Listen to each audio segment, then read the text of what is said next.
The Biden White House is also commenting on Trump's dinner last week. For that, let's bring in White House reporter for Politico and Morning Joe senior contributor, Eugene Daniels.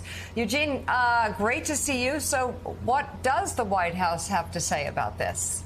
Well, first, we have to remember this is a president who ran for president because of the 2017 Charlottesville marches. He is someone who has a huge concern about the rise of white nationalism in this country.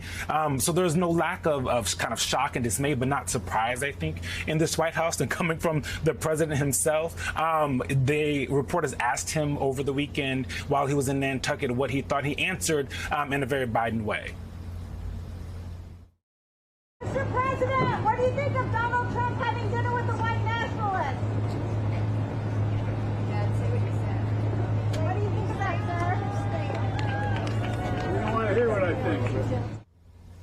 Obviously, we do want to hear what he thought and thinks, and we got to hear that from White House Deputy Press Secretary Andrew Bates, who released a statement shortly after saying bigotry, hate, and anti-Semitism have absolutely no place in America, including at Mar-a-Lago. Holocaust denial is repugnant and dangerous, and it must be forcefully condemned. And for folks in this building, this is kind of a perfect example of their theory of the case of the Republican Party, that Donald Trump, the ultra mega MAGA, as the president likes to put it, and folks like Nick Fuentes are growing and have a strong presence and foothold in the Republican Party. And you can see that when I talk to folks here, they point to the lack of senior Republican leadership who are calling out this meeting at all, and specifically calling out Donald Trump by name. You can look at Kevin McCarthy. One of the reasons that the Republicans are having a difficult time figuring out what to do with this Fuentes meeting is because he's not someone who's been, as Vaughn just said,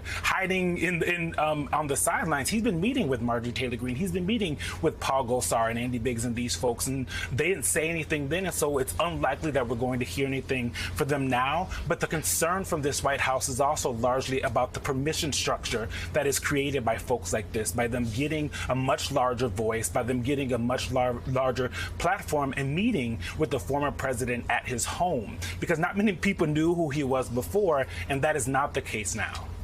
So, Eugene, you're certainly right that this has been a theory of the case for this White House, but it also reflects a new dynamic that the West Wing and, frankly, Washington as a whole is about to encounter. You mentioned Marjorie Taylor Greene. Well, Marjorie Taylor Greene is about to be in the House majority, and this is a Republican Party that has uplifted her and people like Nick Fuentes, who have become more central to what they're trying to do. So how are White House aides preparing to grapple with what is incoming, not just investigations, but this new type of Republican rhetoric that will be more forefront with them in charge of the House?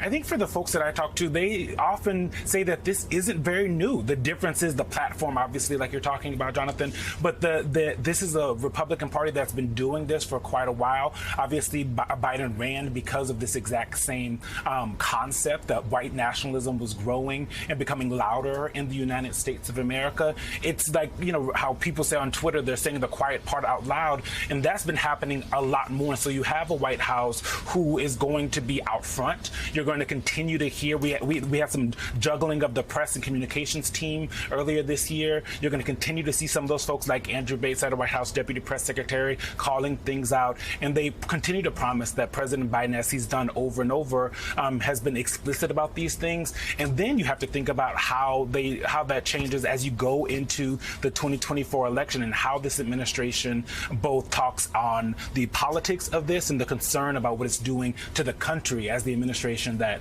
is overseeing a lot of this. And that's something that I think this White House is still trying to figure out at this point.